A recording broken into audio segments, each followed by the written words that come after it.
they do two things at once. One, they fall in love with their idea, and two, they're so convinced it's awesome they don't want to tell anyone else about it. Right? They're going to steal my fabulous idea. Right. Right. My advice is tell everyone about the idea.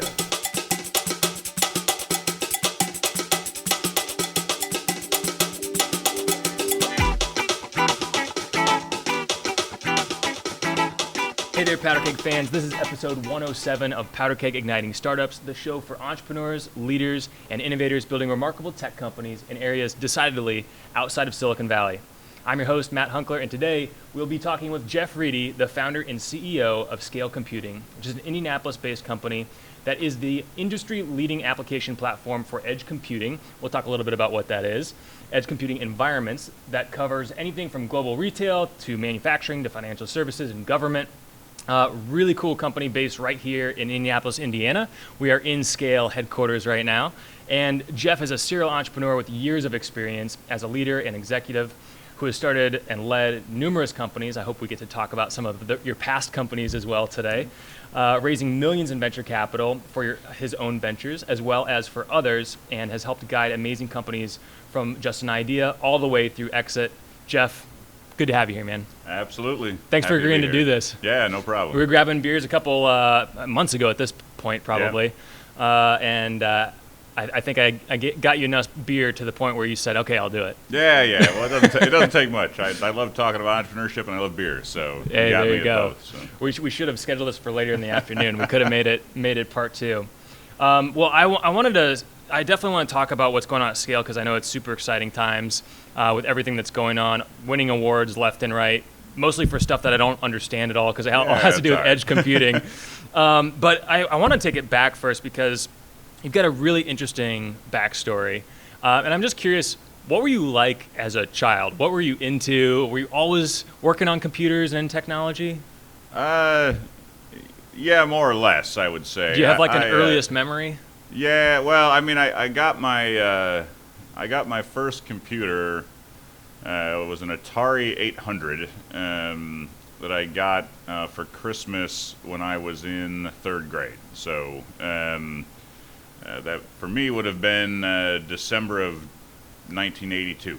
That's awesome. Is when I got that computer. See, when I think of Atari, I think of like joystick. Buy it at a garage sale, kind of. So they obviously had that, right? And then they had two computers, one called the Atari 400, the Atari 800. They were effectively the same, but the Atari 400 didn't have a real keyboard. It was kind of a flat mat with little bubbled, I don't know, imagine like a vinyl thing with like slight little bubbles that you couldn't really type very well on it. And then the 800 had a real keyboard. That was the big difference. Nice. But you could put you could put cartridges in it just like you would if you had an old Atari 2600. Oh, really?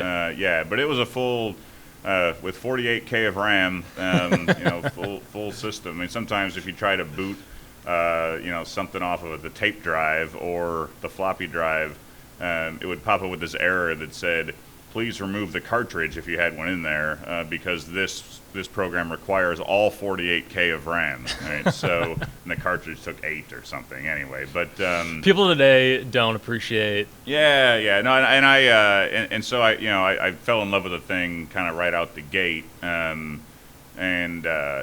dad. So my dad was in what we would now call IT. It was called information systems back then. And so, it was his doing, I'm sure, that it led to that. And I remember he had... But it wasn't forced upon you, right? No, it was not forced. No, I wanted one. In fact, I remember I had asked, I think, for a computer. I don't remember, but I know I did not ask for an Atari, but somehow Dad had the line on people where you could pirate software from and stuff with the Atari. So that's what he did. But I remember he, among the stuff, was a photocopied book on how to program in BASIC that he had done. I guess they had these things at his office, right? So it's on this, these weird spiral-bound things that he'd run through the company printer. I'm sure not printer, Xerox machine, right? Yeah. I'm sure. And so, I remember like starting to teach myself how to code out of that photocopied book, right? That's crazy. And back then.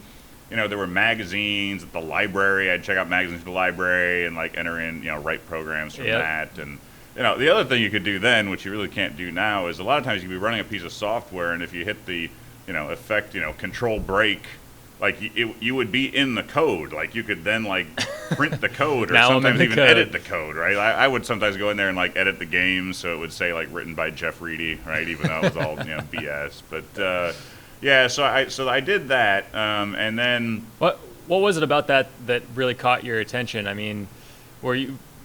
It doesn't seem like something that would come naturally to me, being not sort of that engineering mindset. Yeah. No, there's a couple of things. I mean, I love the games, right? I mean, so I'm still a big video gamer. Yeah, right? yeah. And I always joke when I get on now and I'm playing, Call of Duty or whatever, right? And with, typically people much younger than me, right? And sometimes I'll get the question like, how you sound older? How old are you? And my standard answer is, I'm as old as you can be to have always been playing video games, right? So like there was never really, a time when I didn't have some kind of video game around. I mean, my parents had a Pong, right? Yeah. So your voice has some presence. So if you're playing online and it's playing with kids, it's very noticeable, right? And so so I like the games, and a lot of the like Compute magazine and stuff. When you were the coding was to make game. I mean, they had little games that you could like write, and at that point, right? I mean, the difference between the game that you would write just out of the back of a magazine and what you actually were buying, they weren't that different, right? I mean, you were basically able to create, quote unquote commercial quality games, right? And for what commercial was putting out at the time, right. You didn't have teams of hundreds of people working on one game for years. And then I think the engineering mindset, I suppose, right? I mean, I was always trying to figure out a way to use the computer for something else, right? So I remember, I don't know, there was some. I don't think they make classes do this anymore, but the class got in trouble like in school, and we all like. Homework assignment was we all had to write every number from like 1 to 1,000, 1 to 10. I don't know. It was something you had to write all these numbers out, like as punishment for whatever the class misbehaved. And so I'm like, I'll use the computer. So I just wrote a little program to print. I mean, it's the simplest program ever, right? But to print out, and I just printed out like 1 through 1,000,000 and like brought them in, and out of the teacher's like, that's fine, right? That worked, right? And I was. Such a geek, right? I was the first kid to ever turn in like a, 5th grade paper that was on a dot matrix printer because I had like written it on the computer, right? And again, my handwriting was horrible, so I was solving a problem, right? And so all that kind of stuff, and then about the time around that same time. Is when this world used to be called BBSs, right? So it's a precursor to the internet, where you could like use a modem and have your computer connect to somebody else's computer, and you could sort of do email. I don't even know if I think we just called it messages then. But if you had a computer, I could remotely log into your computer and leave you a message, and then you would get it, right, 1-to-1 almost. But if I knew my other friend was going to also get on your computer, I could leave a message for him. So long as he eventually got on your system, and that's where it was. It was like a bullet. That's why it was called a bulletin board. Bulletin board, right? Yeah. And so I got into those. My dad and I much later, when I was probably 6th, 7th, 8th grade, like we actually ran a bulletin board, and I was into all that kind of stuff. And but again, kind of even rolling back a bit. I mean, younger than that, I was always into it. My dad. So again, like an IT guy. Would have to go in on the weekends because stuff would be broken, because that's what happens in IT.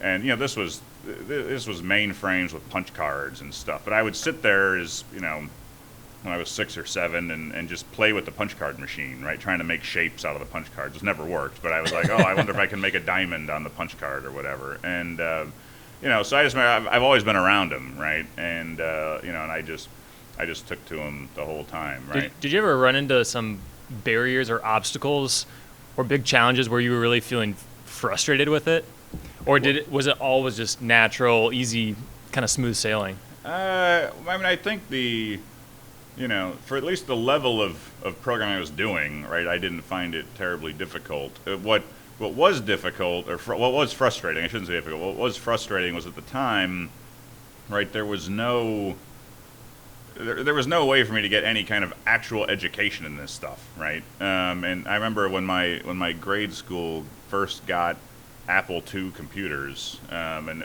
that would have been when I was, say, in 5th grade. I don't remember exactly, but I already knew basic programming, right? And so, so they had a class, come learn to program, and I go in their class, and this was all stuff like that was way behind me, right? Mm-hmm. And so, I ended up helping the class, and then when I was in like 6th grade, they actually had me co-teach the 8th grade programming class, right? It was just like which was great. I mean, I got a lot of experience from doing that, but there was nobody to teach me, right? The programming stuff. Right? You had a hunger for more, but there was no way to access that. The internet was not. No, exactly. No internet. Yet. Right? And you could get a little bit off the BBSs, and most of it was the library, right? Yeah. I like hanging out at the library. Where'd you grow up?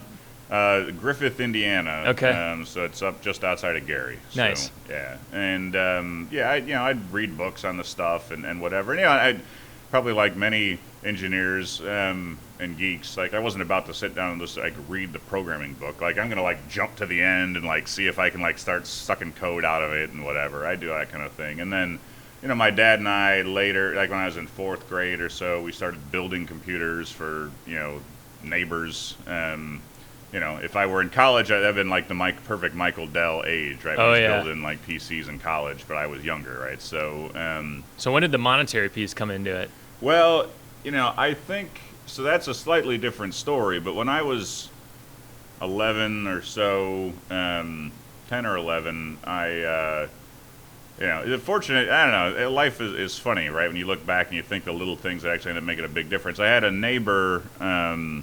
Our immediate next door neighbor asked if I was interested in mowing his lawn, right? Because I mowed our lawn, and I said sure.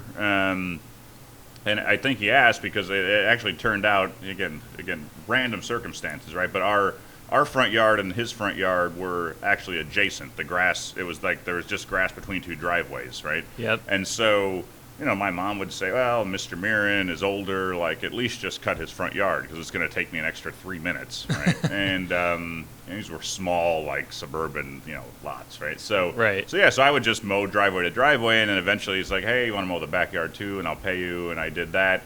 And I thought, well, that was fun, right? Like that wasn't really that hard, and he paid me, and then, pretty soon 2 other neighbors across the street were interested in having me mow their lawn, and so I had a little thing going. And then, I'm like, oh, well, I can really start making some money. So I remember I made, on my computer, of course, like I made little flyers, right, that said, hey, this is what I would charge to mow your lawn. And I would, I printed out a little form and I would check the box, with a manually, right, and drop it in their mailbox. Yep. And, it's like a quote, basically. Yeah, like a quote, right? Yeah. I mean, this is marketing, right? Yeah. So, lo and behold, I'd get some people would call, right? Yeah. And, they would do it, and they were always the people who would let their lawn go for like 2 months, right? So it was like way high and a big pain, but still, I would get it, and then this continued, and I kept doing it, and then by the time I was in high school, I had 50 some lawns and 3 apartment complexes, and I had my friends, they were making at the time $3.15, I think was minimum wage at the time, so they were getting that at McDonald's, and I'm like, well, I'll pay you $5 to mow the lawn. Started building your team. Build a team, and then I wasn't mowing lawns anymore. Like they would mow the lawn, and I would, while they were cutting the lawn, I would just go to knock door to door. Yeah. Because if I could get another lawn that was right there, right, it's super easy, right? So, did you like that sales part of it? I did. I think. I mean, it's always it's still intimidating, right? Cold calling is still intimidating, but the exciting part of like getting the deal, right? Somebody says yes, and then it's like it all works, and I love it. I still love. I talk to customers all the time at scale, and I love talking to customers, right? And making them happy, and it's a win-win for everybody. It should be, right, in the end. And so so those 2 things were happening, right? So I was, I very early caught kind of the entrepreneurial bug. Right, and I had the tech bug, right, and then perfect combination. And then just the timing of all that is when I went to college, and actually started a couple companies with buddies while I was in college, just for beer money, effectively. In Terre Haute, Indiana, right? Yeah, in beautiful Terre Haute, Indiana. That's right. So, but Rose-Hulman's a pretty incredible engineering school. Were you able to actually find some education at that point? Yes. That was yeah. gonna push Oh you? yeah. I was. I found myself way in over my head actually. So it was funny. I all through high school and everything, I was. We had, by that point, there were starting to be like, academic competitions, and there were programming, and it was still very easy to me, and, so I was always on our team, and, we won all the time, like almost, a few that still burned me that we didn't win, but almost every competition I was in, we won, and so when I went to college at Rose, I thought, well, this would be easy. Yeah. It's just going to be more of the same. Right. And no, not so much. It's funny. I very quickly learned, like, I went from being like the best programmer in the room to like I'm not even on the same plane. Now, maybe some of these guys had the quote unquote unfair advantage because they were learning things along the way where I wasn't necessarily. But be that as it may, I mean, they were great, and I was playing a lot of catch up. How did you handle that? Poorly at first. I was just not. I mean, it's not uncommon, right? If freshmen Sure. especially at it's a very high end, tough academic school, right? It's known to be like tough on academics, and it's all technical. And so there's a lot of kids there that sort of had it easy in high school, right? Yeah. And then find themselves like, oh, this is way harder, right? And but then what you find out, it's a bell curve, right? So of the group that ends up there are still people there that seem to find it all incredibly easy. Like, oh, differential equations too? No problem. I'm like, you gotta be kidding me, right? Like, I don't even know what we're talking about. And so, so I got that. But what ended up happening, right, it's funny, like, over the course of my time at Rose, I found myself being in the best position if, a group would get formed for a project and, volunteering to be the leader of the group. Right, because then I could do things again. Going back to my knocking on doors when I was 11, I was willing to talk to the professor and keep I remember my senior project group. Like, I didn't write any code, zero code in that project was for me. My job was to keep the professor from bugging the programmers, right? Yeah. And fast forward today, now I got to keep the board of directors away from the engineers, right? So it's the same kind of thing, but. Doing that, and that was a real project for a customer, effectively. And I'd talk to the customer, I'd talk to the professor, I'd try and make the whole, organize the meeting and all this kind of stuff. I remember I had a professor, and he retired a year or two ago, Dr. Laxer, and when I was a freshman, the first. What they called CS 231, the first computer science course for computer science majors. And you have a group project, and he assigned the group leaders, right? And I assumed, and maybe it's true, I assumed it was random, right? And he picked me to be a group leader. But, looking back at, by the time I was a senior and looking back and seeing who he picked as group leaders and kind of how people work, like, obviously he's put at that point, I don't know, 30 years of experience. Like, he was picking intentionally. Yeah. And it was great. I mean, I had some guys that were, even on that team, I still remember their names. And they, they were awesome programmers, again, better than me. I was still writing some code when I was a freshman and sophomore. But just getting in that position and, I think great teachers, know how to extract or how to put you in a position to succeed, and that was what was happening there, right? Do you still believe in playing to your strengths as opposed to working on your weaknesses? 100%. Yeah, I think that everybody can. I mean, to some extent, if you have a weakness, right, it needs to be shored up enough, right, so that it's not a burden, right? I mean, if you're not a public speaker, you don't need to force yourself to become like a great public speaker.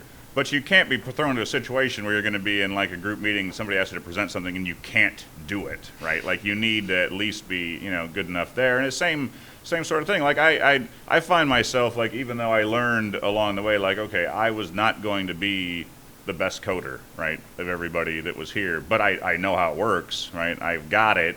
And now I can use that and explore these other areas. And to me, that's how we do it. That's how I try to even have my team, like, focus on what their strengths are. And we've even done some of sometimes I think these things are a little bit cheeseball, but the little, like, strength finders and stuff like that. They do seem to be reasonably accurate, right? I don't know to what extent they're accurate, like a horoscope is accurate, like it just fits anybody. But when I've seen it pick out like different things, different people that I know or members of my executive team and stuff, I mean, they are pretty accurate. And it's just like, okay, well now, and the benefit of doing something like that in, kind of the group publicly is that then everybody knows, right? Yep. Okay, this is the guy who's really good at,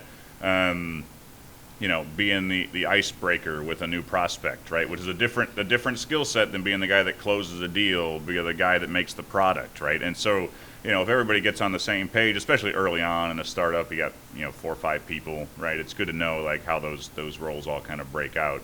So yeah, and along the way, I always, right? I never had a quote unquote real job, right? I mean, I've had a few jobs along the way. I mean, I worked at Dairy Queen for like 3 months. Right? That didn't last. But because I couldn't make the money I could make mowing lawns. I thought maybe in the wintertime I could do Dairy Queen, and I just couldn't stand it. But at a certain point, you just got to buy your own blizzard. Exactly. I just forget it, right? And I'm like, maybe I could just shovel snow, which I then try to do, and I'm like, that's way more work than mowing lawns, so I scrapped that whole project. But I started, my first quote unquote real company, meaning that this had to like sustain me in life. While I was a senior at Rose-Hulman, such that when I graduated, that's what we did. Yeah. Right? And I've never stopped. Right. So, I've always, I guess, I don't know if that's hardwired or circumstantial because of all these other things I just talked about, but, that's my approach. I don't know what else I would do. Yeah. And it's, I tell people sometimes, like when you start enough companies, at some point it becomes almost a curse, meaning that like I see problems and I'm like, well, I could figure out a way to fix that. Right? Yeah. And are there other unique ways that you've come up with startup ideas? Yeah. No. I mean, one of my go-to things is to make sure that I've got right. Lots of ideas, hundreds of ideas, because it's easy to become infatuated with one idea. It's almost the trap. Almost every first-time entrepreneur, at least, I see fall into. I'd call it a trap. I mean, there's clearly people that had one idea and it was wildly successful, and that's awesome, right? Certainly the exception, not the norm. Yeah, I mean, so, the funny thing, like, so going back to Rose-Hulman, when I met the guys that became my co-founders, who, at least some of them are still with me today at scale, and most of them were involved in all of my founding stage of the companies. We had decided we were going to start a company, and we had no idea what it was going to be. Like, there was no idea at all. It was just like, hey, what I want to do is start a company. I met Scott. My name is Scott Loftmiller, who's my chief product officer here at Scale. Lives in San Francisco. The way I met him is he came to my dorm room, and he had a drawing of a T-shirt of Barney the dinosaur with a bullet in his head, and it said "Barney must die." And he said, "Hey, I'm selling T-shirts. Do you want to buy a Barney must die T-shirt?" And it's an I'm interesting like, sales pitch. yeah, and I'm like, well, no, but I know. I'm like, do you have the T-shirts? He's like, no. He's like, I was really just trying to figure out, like, if enough people wanted them, then I would go order T-shirts and have them made. And I'm like, I like this guy, right?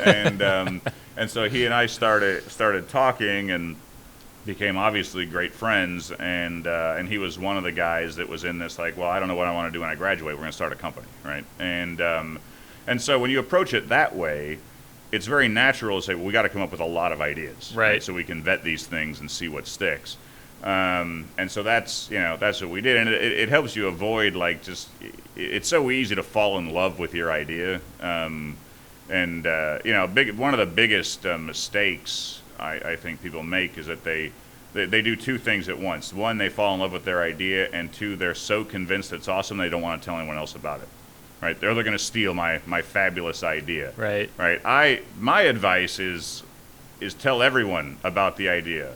Even if they don't want to hear it, tell everyone, right? I mean, I suppose if you've somehow come up with a new protein to kill cancer or something, that's a little bit different, right? But even then, like if you tell me about it, what am I going to do with that information? I don't know how to make that protein, right? I mean, I don't even know what you're talking. I don't even know what I'm talking about right now, right? So it's what are you going to do with that? And you never know who is going to be able to help you or guide you or give you some feedback that changes things a bit. Prevents you from following a terrible idea. Yeah, I mean, even the founding of Scale, right? And so.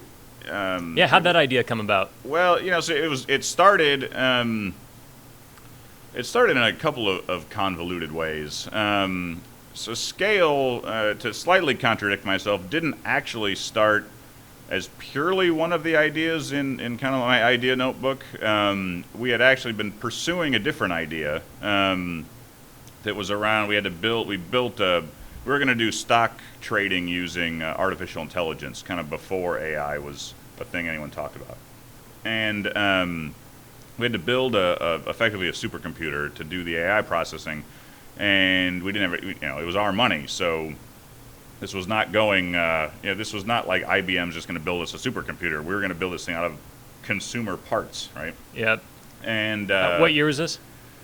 Oh, this would have been like 2004, 2004, 2005, 2006. We worked on this for a while. Yeah. Right? And it started as like a science project.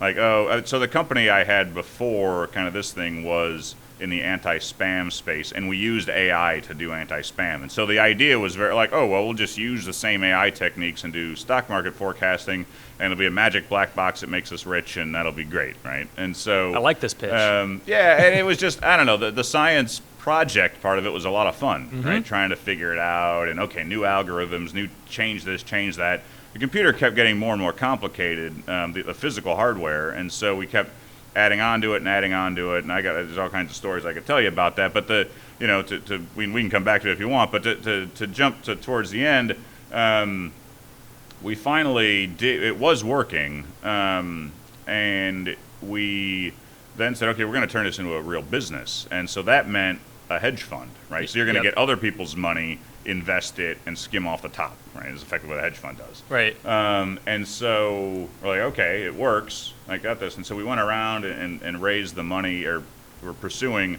So I didn't know anything about hedge funds, right? A lot of smaller hedge funds actually get funded by bigger hedge funds, kind of like VCs invest in startups. It's sort of the same sort of thing. And so we finally got a fund that was willing to put in a lot of money, not as an equity investment, but actually money we were going to then use to buy and sell stocks. Like principal amount. Exactly, right. And, then, so me and the guys, we were just sitting around literally, you and I are sitting around this wooden table. It was a table very similar to this in a garage. And said, okay, this is gonna get real if we take other people's money, right? Yeah. Our money in there is one thing, right? And so we took a vote. There were 6 of us. We took a vote. One of the guys was literally wearing a baseball hat, and so I just had people write on a piece of paper, yes or no.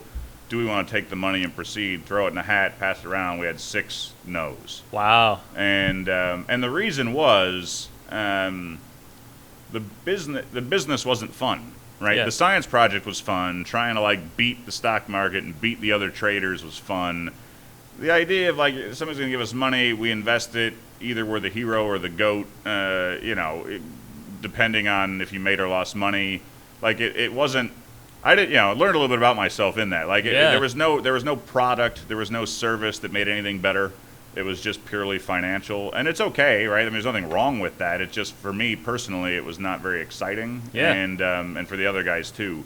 And so you got to follow what excites you. Yeah, right, exactly. And it was just the science project part was super cool, right? I mean, it was like, we can make this work. And then when we had it kind of working, it's like, never mind, right? So we scrapped it, and we decided we're not going to do it. Did you at least sell it off to someone or license it? No, it was stupid, right? I mean, because it was working, right? But this was before the 2008 stock market crash.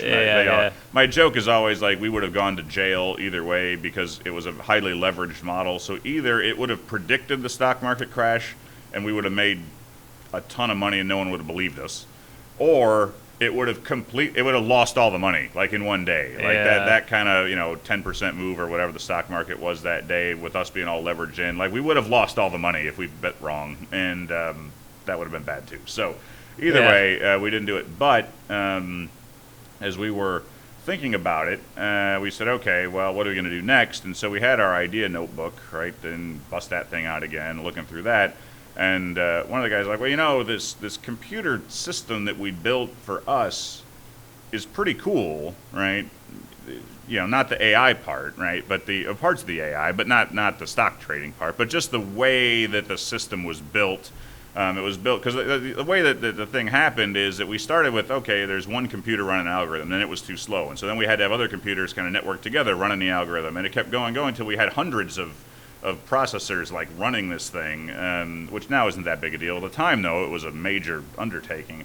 And we're like, well, surely other people would benefit from that type of scalable, hence the name of the company, scalable architecture, right? And so we decided, well, let's find out, right? So again, it wasn't even it wasn't really like that. We're just running with that idea. It just went into the notebook, right? Okay, we could do. And this is where you're collecting all your startup ideas. Correct. Yeah, that's right. So I had all kinds of ideas in there. I mean, sometimes I write these kind of mini business plans as I don't know, hobbies, or when I'm on an airplane or something about some idea, and I just file it away, right? And so I'd written a business plan for a brewery.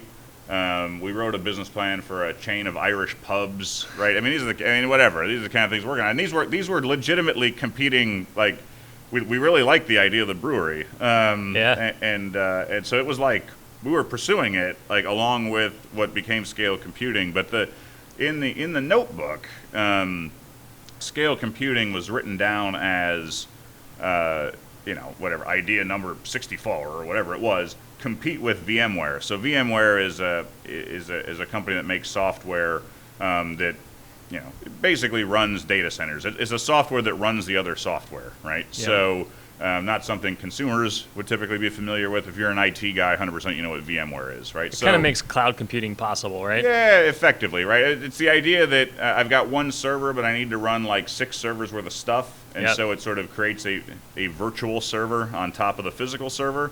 And that's their original idea. Now it's evolved well beyond that, but that's what it was. And so they had. So at the time that we were screwing around with this this supercomputer thing, VMware had just gone public, and they went public. And I watch these things again because a lot of times I'll see companies go public. I'm like, that's a good idea, and I just put it in the notebook, right? And that was basically what happened here. Like, compete with VMware.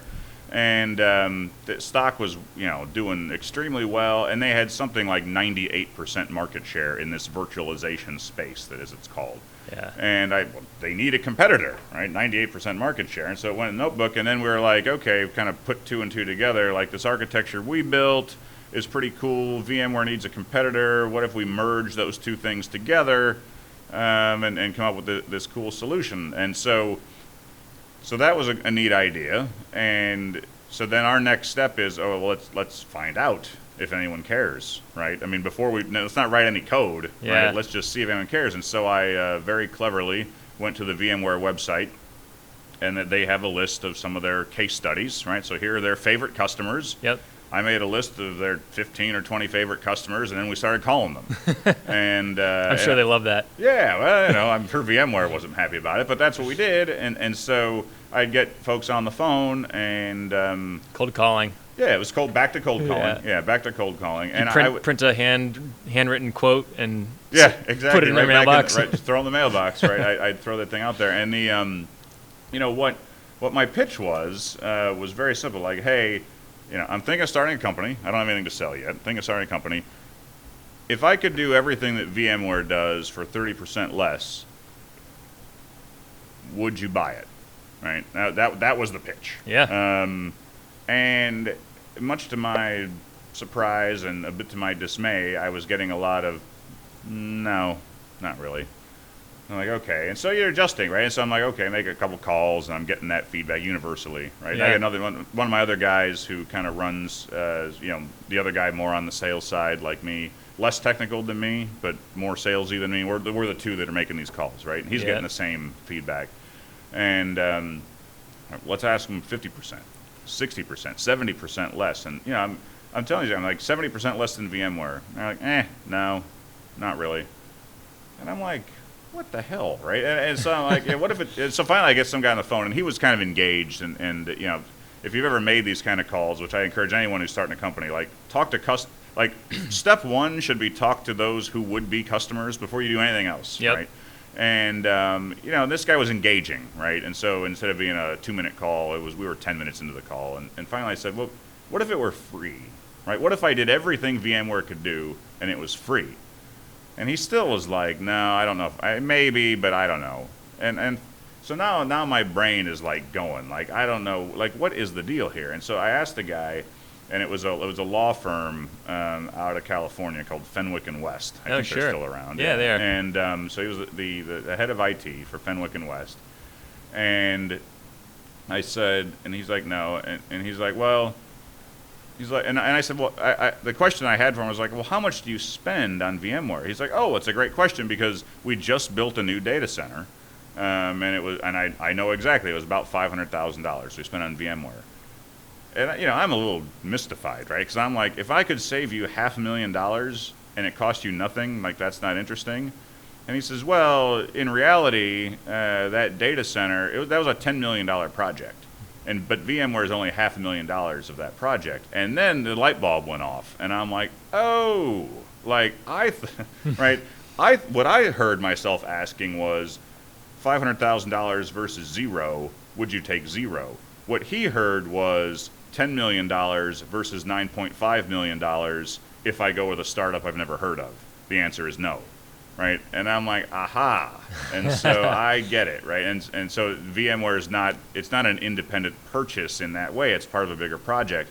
And so I said, well, in that data center, what's the most expensive component? And at the time, and this is probably still true actually, but at the time he said, well, by far the data storage. Yep. And he said that was $7 million of the $10 million. And I said, what if I could save you 30% on the data storage? He said, I'd write you a check right now. And so I'm like, okay, right now we're getting somewhere. Now we're talking. And so we went back and changed our plans. And data storage was always part, because again, we had this kind of compete with VMware component as well as this hardware aspect in terms of the architecture. And so we just reprioritized and said, okay, we're getting, well, first thing you just start asking other people, okay, let's stop asking about VMware and just start asking people we can save them 30% on storage. And we're getting yes coming back. Like, okay, well, now we've got something, right? So then you start putting together, right, the right thing. And this is, to take a pause on that this is exactly what I'm talking about. If you get infatuated with your idea, and I go and spend years and maybe tens of millions of dollars of venture capital building the VMware competitor and no one cares, like that's a total waste of everybody's time and money, right? Yeah. And this was cut off in an afternoon of making phone calls. Is that still in the DNA of the culture at scale today?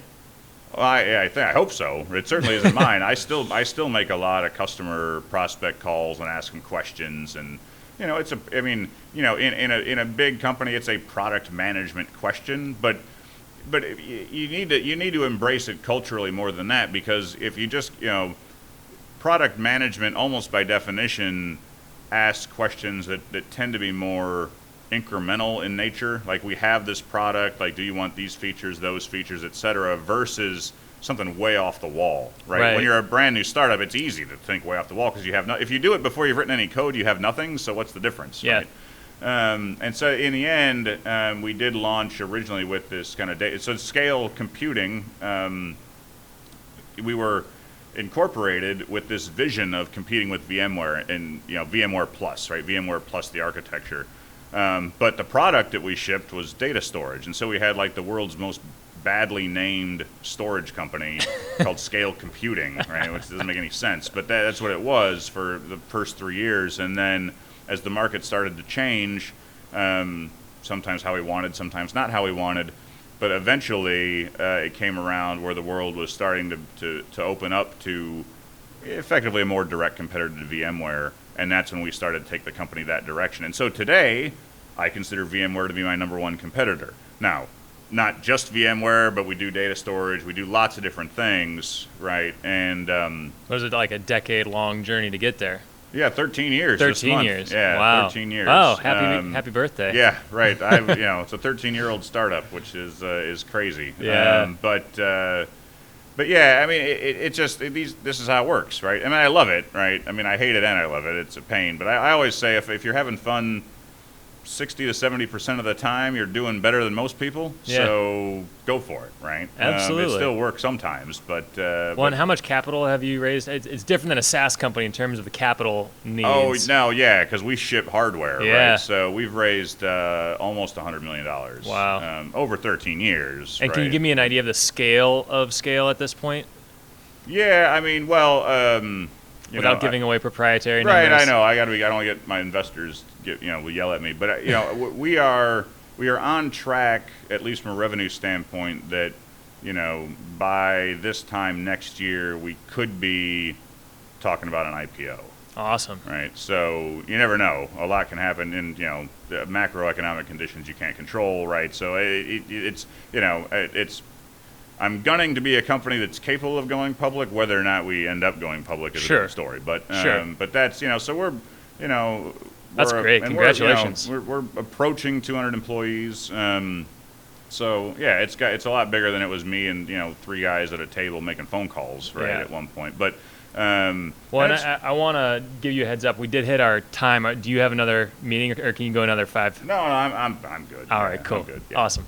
Because I certainly have more questions. Yeah. Because you're at a scale now, where you've seen a lot, you've learned a lot, and it's certainly not your first technology startup. Yep. But when you come into the office here, you can feel a certain vibe, and I feel like it's a very unique culture when you talk about a tech startup, tech culture, and 13-year-old startup. It's very different than 13-month-old startup or 13-week-old startup. Yeah. No. I again, I mean, I'm a startup guy, so I think. So Scott and I, who I mentioned earlier, and again, we've been together since we were 19 at this point. I mean, literally, we've been quote unquote married longer than I've actually been married. So we've always done this, and one thing I've learned over the years is that you can't, like, as founders, you sort of set the tone of the culture. But that can't be done artificially, right? There's no we're going to be this kind of company. Like, if you're not actually that kind of person, or you're not you're not willing to embrace those specific values, like, deep down, it'll never stick. It's just words on paper. It has to be authentic. Right? It has to be authentic, right? And so otherwise, it's a ton of energy to try to be that person. Yeah, it's and fake it. Yeah, and so we, so then. For us, it's like, well, you start off hiring employees that you want to work with, because I'm expecting them to spend a lot of time with these people. And if you do that successfully, and they see that and they start to do it, well, then as the company grows, it's sort of building on that culture, not with no one ever having written down, this is the culture. Yep. Right. In fact, and that's what. Well, I come to that point in a second. That's what you see at scale today, right? I mean, I don't even have an office, right? My desk sits in with everybody else. My desk is in the corner. I give myself that privilege, mostly because my voice is so booming that it's I'm on everybody's phone calls one way or the other anyway. But we're all out there, and look, sometimes it's the open floor plan concept, but that, again, not really intentionally. I mean, I never thought, well, we're going to do open floor plan. It was just like, well, it started off because it was me in a room. And then you added a few more people in a room, and then we just kept adding more desks in the room, and we're like, well, that works, so just keep doing that. It was like natural, right? Yeah. You didn't even think twice about it. And we, about almost 2 years ago, a year and a half ago, there was a group within Scale, and they wanted to prepare a presentation for our annual kind of all-hands meeting, and it was around company culture. And I didn't hear about this at first, and then I caught wind of it probably after I'd already spent a few cycles worrying about it, and I thought to myself, oh my Lord, like this sounds like a train wreck to me. Like it's going to be some cheeseball mission statement and all this garbage, corporate garbage is what I thought, right? Ironically, that it's like it's coming from the middle up, right? Not from like some top down, like go do this, right? And so. So I was just talking with Scott, and Scott's a big believer in corporate culture, and he also was like, I could feel the groan. Maybe he even actually groaned when I told him that I heard this was happening. He's like, well, he's like, I've learned over the years there's certain things, like as a CEO, there's certain things like that it's harder to like get in and do because I'll say something and everyone just like blesses it like it's the Pope's holy truth, right? And it's not, even though I'm just kind of making it a comment. And so like I don't want to, like if I go in there and say, well, I think the culture should be this, everyone's just going to be like, sir, yes, sir, and that's what it is. That's not what I want, right? So Scott's like, well, I'll get in there and I'll do this, and he was just sort of observing, right? And the people who were putting this together didn't even know his whole role was to hit the kill button. Like, if this thing is going to turn into corporate stupidity, just kill it off. Right? And corporate stupidity to you means something contrived, something... Contrived, fake. Like, people are going to see it, and it's just going to feel like... confetti and garbage. balloons. Yeah, like, and it's just like, I don't want people wasting their time. I don't know. It just felt so unauthentic. And I'd been in companies. I've seen, companies where this is like, they list like, honesty and integrity is their 2 top cultural values, and the CEO is getting hauled off to prison for like, faking the books, right? Like, well, okay, that didn't really happen.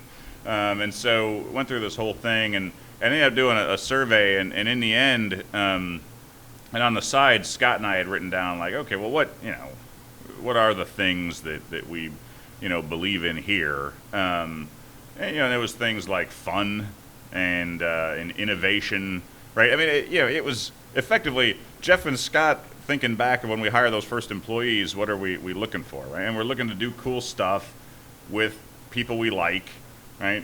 And to have fun doing it, right? And hopefully to make some money along the way, right? Yeah. And it's not rocket science, right? That's what we're trying to do, and effectively, right?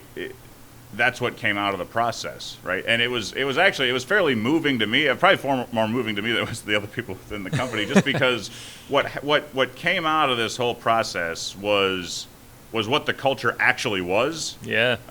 As opposed to like it wasn't forced. It was just like that is what the culture is, and that's what people voluntarily said the culture was. And to me that's sort of proof that you don't need to do these kind of exercises, right? I mean, it was cool to see, but the culture is what the culture is, and you've got to embrace it. And look, as the company's gotten bigger, different departments, there's slightly different versions of that culture within departments. I mean, Sure. Tech support and sales don't work the same way. Yeah.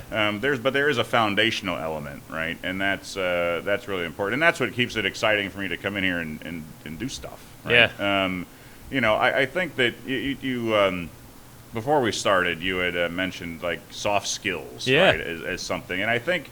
If somebody's looking to get into a startup, there's a number of things that I think make for a great startup and do actually cause some challenges as the company gets bigger. But one of the things that really makes for a great startup team is, what I call the propensity of everybody to jump on the grenade. Like a grenade rolls in the room and everybody jumps on it, right? That's what you're looking for, right? There's a problem. Everyone's going to fix it, right? Yeah. And it's sort of the whole team. It's not anybody's job, right, to fix it, because there's a million things that have to get done in a startup, and you got half a dozen people to do it, right? So there is no, oh, well, that's not my job. That's this guy. There's none of that, right? Now so there's the negative version of that, which is it's not my job, so I'm not doing it, right? The positive version is this person it is their job. They want to do it, and now if I stay back, I'm not in their way, right? So Right. and so as the company grows, it's a balance, right? I mean, you can't have a 200-person company where a tech support call comes in and everybody jumps on the call, right? Right. And so that's where you get into the I'm going from a military analogy to a sports analogy, but okay, everybody do your job, right? Like, and by do your job, it means you trust that your teammates are going to do their job and they will ask for help when they need it. You're never, it's not binary, right? You're not 100% in either camp. You have to be willing to do both because people will see different things. So that's one thing, right? Is it just a willingness, almost a psychotic willingness to pick up anything you see and run with it. Yep. Right. As well as to kind of go back to my early point, a willingness to make the uncomfortable phone call to the prospect, to an existing customer, to whoever, and ask stupid questions. Mm-hmm. You learn so much. I mean, that one conversation with the guy from Fenwick and West changed the entire direction of where we would have headed. a year of searching on Google for what we should do would have never unveiled that. In fact, it was basically the searching on Google that suggested we should just compete with VMware. Right. Market share, market percentage, all that stuff, and nobody would have ever bought it, right? It apparently was a good idea because now, 13 years later, well, probably by that point, 7 years later, people were buying it, and that's what we do now. But it's still, you had to get took from time A to for the B. market to catch up. Exactly, you had to get from A to B, and I think that's from a technology entrepreneurship standpoint. Certainly has been in my track record is you tend to see where the market's going before the market gets there, and it's a real pain when you're there early. And it seems like we're always there early across all my company. Even when we're like making decisions intentionally to try to not be there early, you end up being early. But you're going to be cognizant of that, right? And asking some of these questions helps you, kind of deal with that. But I always tell when you're writing a business plan, right, all of your business plan can be written by interviewing prospects, right? Because eventually those conversations I had with Fenwick and West in data storage, and he said he'd spend 30% less, well, then now I'm establishing the price. Like, what should we charge? Well, he just told me, right? Well, I told him 30% less, but then you start, well, what if it was 20% less? What if it was 50%? You start figuring out what the real price is. You figure out the roles of the people who make the buying decision. You'd ask the question, oh, when you do buy storage, who do you buy it from? Do you buy that direct from us, or do you go through a CDW or one of these big vendors? And you start to figure all that out. Mm-hmm. And then when they say, oh, yeah, we use a particular reseller, well, who's that? Oh, it's this guy. You should call him. He'd be really interested in hearing about this, right? You just kind of, you can build a whole thing. And then, if and not every company is suitable for like venture capital or raising money at all, but when you do come to raise money, having been on both sides of these kind of pitches, made the pitches and heard pitches, mm-hmm. Having those little anecdotes, like me going in and saying the reason that we're pricing it this way is because I talked to Fenwick and West and they're the ones that told me to sell data storage, like that's worth infinite. Your credibility just went through the roof, right? It's a lot better than I went on Google and looked up Google Trends. Yeah, here's Gartner IDC research says blah blah blah blah blah, right? And if you've been in the business, at least in tech, I assume other industries work the same way. I mean, all these analyst research reports are basically the amalgamation of the analysts talking to companies who are already in the space. Yes. And so, of course, those companies are going to feed them information that makes them look best, feel in the best position. It may well all be 100% accurate, right? But they're not going to, the data storage company is never going to say, well, the market would really open up if somebody sold it for 30% less. Like, that's never going to show up in an analyst report, right? So you have to get that stuff firsthand. And by the way, firsthand is free and, takes way less. It feels like it's a lot of work, takes way less time. And those little anecdotes are just, that's the gold of how you sell an investment in an early stage company, right? What should other people know before working in a startup? So I would say, let me answer that by first telling you what I tell entrepreneurs they should think about before they even start a startup, which is that you need to recognize that being an entrepreneur, a startup entrepreneur, is a lifestyle choice, not a career path. There is no such thing as work-life balance. There is only one thing, which is your life, which also happens to be your work because it's you. Like, you are the company, you are whatever. It's gonna touch everything. There's no tracking hours to work.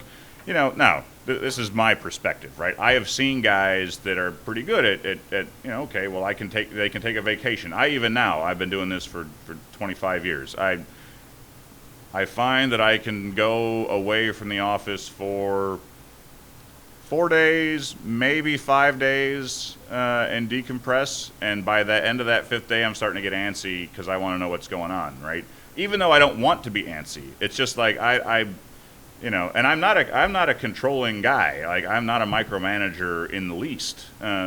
It's just like I feel like a responsibility to the customer. I just want to know, I need to keep things kind of know what's going on, and some guys don't do it that way, but I do, and so you have to know that. And early on, look, there's not going to be a lot of weekends. I remember when I was first starting Scale, and at the time I was active on Facebook, and I'm not anymore. But I remember I would always sit down and I'd work all day on Scale, and then I'd go home, I'd eat dinner with the family.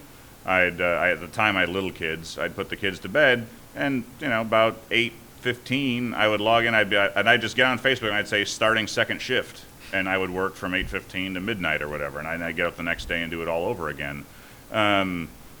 Just how it is, right? And so it's the lifestyle, right? And if it all feels like work, no good. And if you're the kind of person that likes to compartmentalize, like, this is my work life, my home life, my family life, I would just avoid. It's just not for you, right? There is 100% nothing wrong with leading your life that way. Like, this would just be a bad choice. Right. Like, it'd be like, I decide I'm going to become a professional surfer and I have bad balance. Like, that's a bad idea, right? Yeah. So then now back to your question, right? If you're not the founding team or the founding entrepreneurs, you're not necessarily taking on that same level of responsibility. But on a spectrum of, I'm punching it in from 9 to 5 every day and going home, versus there is no work-life balance, you're going to be sliding toward the no work-life balance, right? The jump on the grenade. The customer call comes in at 8 p.m. and I'm sorry, everyone, I got to jump in and do this thing. And if that feels too much like work, or like something that's unnatural, maybe not for you, right? Yeah. Because like I said, on one hand, one of my soft pieces of advice, soft skill advice, is to say, when the grenade rolls in the room, go out of your way to jump on it, right? Yep. And again, you're probably not going to fake it, right? Not more than a couple of times, right? Where it's like unnatural for me to jump on it. If you don't like it, you don't like it. I do think, though, that if you're the kind of person, and a lot of people fall into this category, it's what draws a lot of people to earlier stage companies, which is they can see the direct connection between their work and the outcome of the company or for the customers and so forth, right? Mm-hmm. Again, that's going back to that's what was no fun with the hedge fund, right? I mean, I could see their bank account changing, but that was not that exciting, right? So people like that. Otherwise, sometimes they work in big, Fortune 500, and they say, I work on this stuff and nothing ever happens with it. I never see anything. I wrote code 3 years ago. It hasn't made its way into the product yet. It's frustrating. That won't happen at a startup, right? I mean, a startup, if you're an unpaid intern during your sophomore year, your code is probably going into the product, right? So that's really rewarding. It all goes hand in hand, though, right? Your code so I'll use the engineering thing. Your code going into the product also means when the code breaks and the grenade rolls in the room, you got to jump right back on that thing, right? And that's got to be okay. There's an appealing aspect, which is, yes, I like the idea of my work being, who wouldn't, right? I like my idea of my work being more connected. That comes with the territory, right? Yeah. But that is what it's like. There's also you can make a bigger impact, but also your actions or inactions have a bigger impact. Yeah, exactly. That's a good way to put it. Your actions and inactions have a bigger impact, and you're shouldering a greater responsibility regardless of what your job title says or anything like that, right? The upside of that too is, well, at least for a lot of early stage companies, is sharing in the upside as a co-owner. Correct. Yeah, and that's part of it. And we've taken the approach always at scale that everybody has some kind of stock options, like up and down the board, and it's been very important. And you're pretty ahead of the game with that here in the Midwest. Yeah, well, I started a couple of companies in Silicon Valley, and so that's like how it got structured, and I carried that over. It's interesting. I've seen in some recent trends, there's a bit less of that now happening even in Silicon Valley, where they're sort of concentrating equity ownership only among kind of executives or so forth. So I'm either ahead of the game or old school, depending on your viewpoint, where we still kind of spread it around. Again, to me that's natural with this jump on the grenade kind of aspect, and I think that there's, again, I would. Jumping on the grenade can get in people's way. Like I said, as far as culture at scale computing goes, we lean more to it's better to jump than not jump. Yep. Right. Try not to jump unnecessarily, but if no one else is jumping on that grenade, jump on it. Right? Yeah. And we'll kind of work from there. So yeah. The other thing I think is probably obvious is that startups have a lot of emotional ups and downs, right? The obvious thing is money, right? So you could join an unfunded startup or a newly funded startup, but a startup's always running out of money, right, in some way, shape, or form. So, you might get lucky, right? Might be something, but you look at something.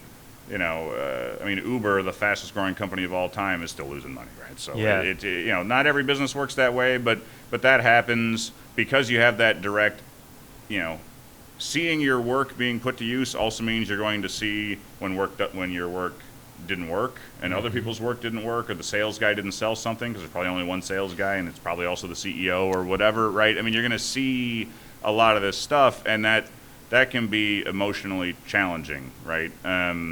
There's a lot of people think they want to know everything that's going on in a business they work for. Few of them probably really want to know everything that's going on, right? Because there's a lot more uncertainty than they probably would expect. You work at looking out the window at Eli Lilly. I'm not throwing them under the bus, but if you work at Eli Lilly, you probably don't have any real idea unless you're in the finance office at the high level. Like, is Eli Lilly, about to bust through some kind of debt covenant or something? Who knows? Yeah. Right? In a startup, you could be doing tech support in a 5-person startup, and you're going to know, right? Yeah. And that's challenging. But then it's you also get to live on that upside. So if the upside, if the rush you get out of being on the upside outweighs the downside, right? I think that helps. I think it's funny. I consider myself a fairly emotionally stable guy. I'm kind of even keeled. I think that helps me. On the other hand, I've seen, some notoriously very successful entrepreneurs are like wildly unstable emotionally, right? Right. So I don't think that it's necessarily just that, right? But there is a They'll tolerance. certainly have an effect on culture. 100% it does, right? Yeah. 100% it does. I mean, we all, at this point, read all the stories about Steve Jobs, and, Sure. I know guys that worked at Apple, and, I know one guy, I won't name him, but, he was in a meeting, and the first thing Steve did in the meeting was pulled a coffee carafe, old school coffee maker, right, where he had, like, the glass carafe. He, pulled the thing off and threw it at him in the meeting, right? So yeah, that's not going to, I hope the guy doesn't have it at scale, right? That is not my approach. Yeah. Obviously, very successful with that, right? So it can all work, right? And again, companies of wildly different cultures have success. One thing I would say, if you are looking at joining a startup, go in there and interview them, and just, I don't know, if it's a small enough company, just feel the vibe, right? And see if it fits. Interview the startup. 100% interview Yeah. the startup, because you're going to be heavily invested in it, and yes, maybe your stock options become worth $100 million. It can happen, right? We know those stories, but the odds are that won't happen, right?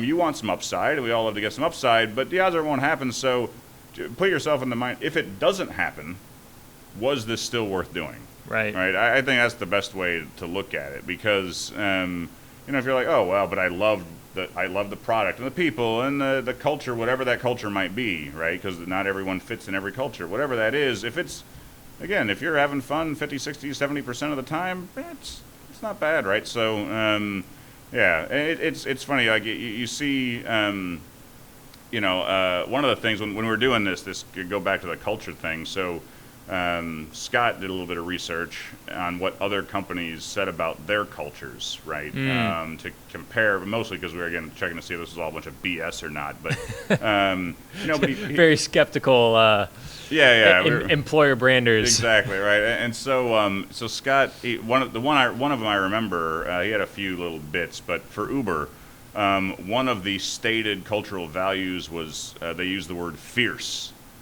right? And I'm like, yeah, I guess so, right? That actually shows up, right? In compared to, like, I don't know what Lyft said, but I mean, now they I mean, at least back, before the CEO changed, like, they kind of took on this persona of, like, bad guys, good guys, right? And fierce was took on that connotation. Was in there, yeah. And the culture of Amazon versus the culture of Google, they're not the same. Google, sorry, is not the same thing, right? Yeah. They're both wildly successful. Both great places to work if it's the right fit for you. I would be very skeptical that somebody would work at Amazon and work at Google and say they were a fit for both. I don't think. My understanding of those cultures is that they don't overlap all that much, right? Right. So again, nothing wrong with it, but just interview that startup and get a sense for, talk to some people who work there. You can learn a lot by talking to people who don't work there anymore, with the grain of salt that maybe they got fired and whatever. But if you hear things that are interesting and appealing from people who don't work there anymore, that's a pretty good sign that's probably what's going on in there. Yep. Right? So, and there is the other thing is, in my experience, companies go through a number of changes. Like a company that is 10 people feels different than a company of 30 people. And I picked those numbers specifically. There's a change that happens after 10, in my experience. There's another change that happens after about 30. Mm-hmm. And then a 30-person company seems to ride out to around 100 or so. Yep. And then it changes again, right? So if you come in and you're like, I love this 8-person company, and they show you the business plan that says it's going to grow. Now, growth is exciting, right? There's nothing wrong with that, but it is going to change. Right? Yeah. And be ready for that. Be ready for that change, and try to embrace the change. And if you find out it's not for you, well, there's plenty of other 10-person startups that need help, right? You can switch to them. And hey, if you find out later that you really liked the 30-person or the 100-person feel better, those are still early stage companies.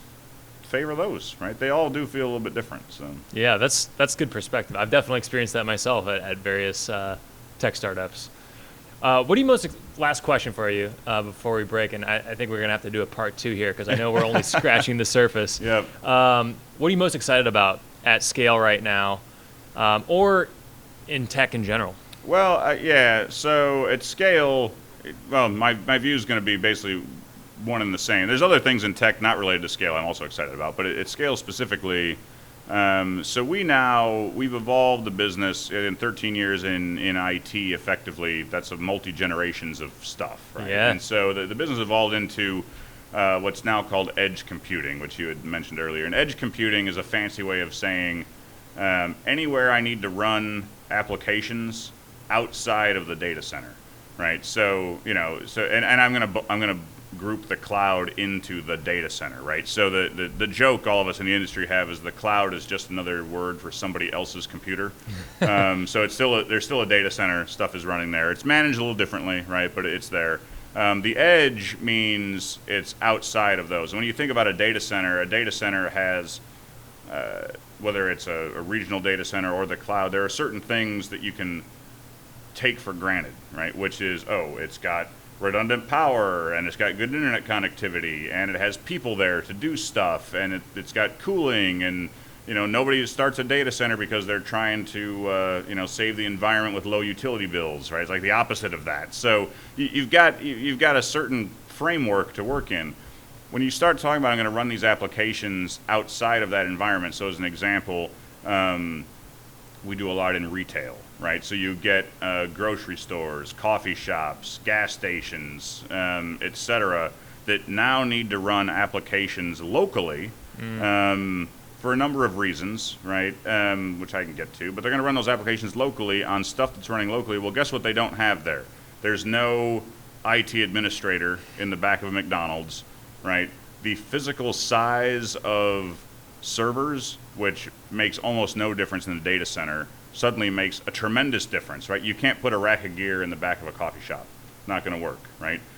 The power consumption, the noise that it makes, the heat, all these things, these matter a lot. And so scale, we play in all these markets, data center, cloud, some, and edge. But where we're very strongly positioned is that, as we kind of alluded to along the way, some of my background is in artificial intelligence and machine intelligence, and so there's a foundational element of the scale product built around machine intelligence, which shows up as it's really easy to use. Mm-hmm. But what's really happening is when things break, which they break in IT all the time, that's why you have IT people, yep. Right? When things break, the system is designed to detect that and fix it by itself, which is now, it was really cool when we were selling into data centers, especially if it were a smaller company that may have had only 3 or 5 IT people, because that automation enhanced it was like a 6th or 7th person, right?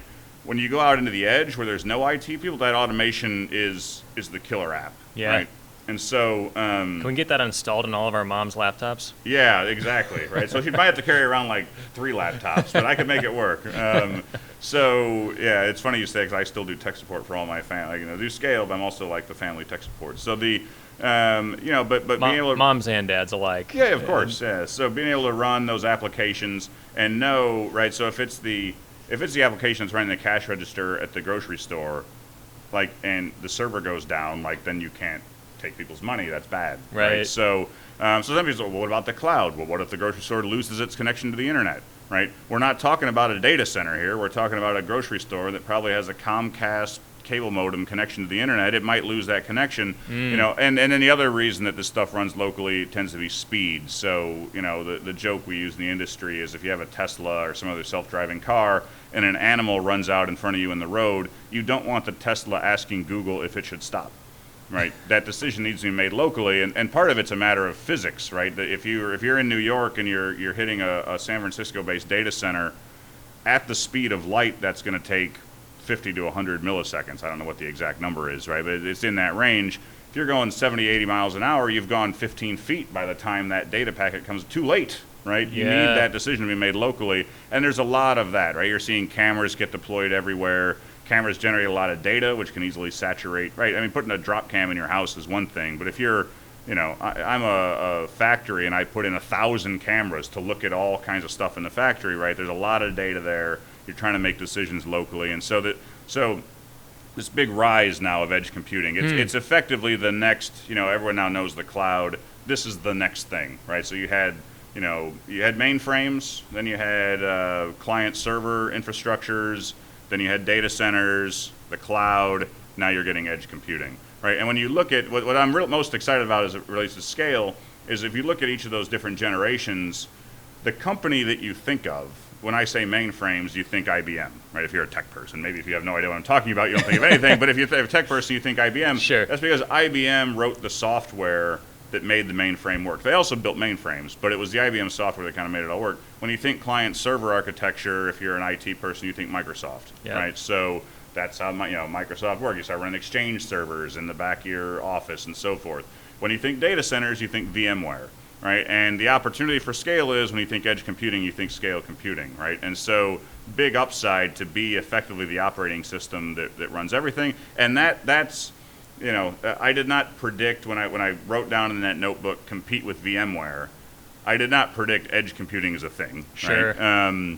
That's evolved. It's evolved, and we've changed, and you know, and it's fortunate that we're in the place that we are, but it's not completely by happenstance, right? I mean, we were evolving and adjusting, and it happens to be like all of a sudden our product and the market like perfectly aligned, right? But VMware was the previous generation of that software, and now here we sit with something that fits this next generation much, much better, and that's what I'm most excited about. And you know, some of the other things I'm excited about in tech, you know, are really in related areas. I mean, you know, the automation, robots, all this stuff. Effectively, we're talking about the applications that do tie into the edge. Yeah, totally.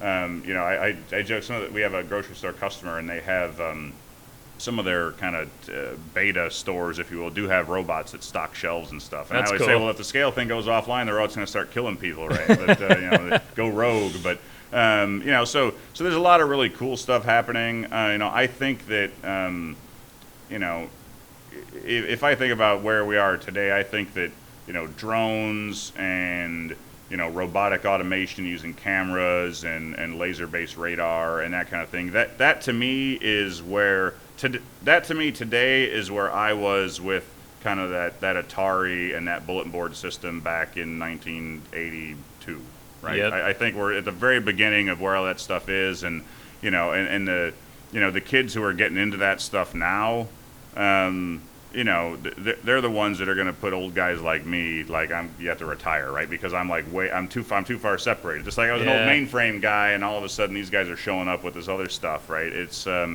you know, that I think is a really cool area.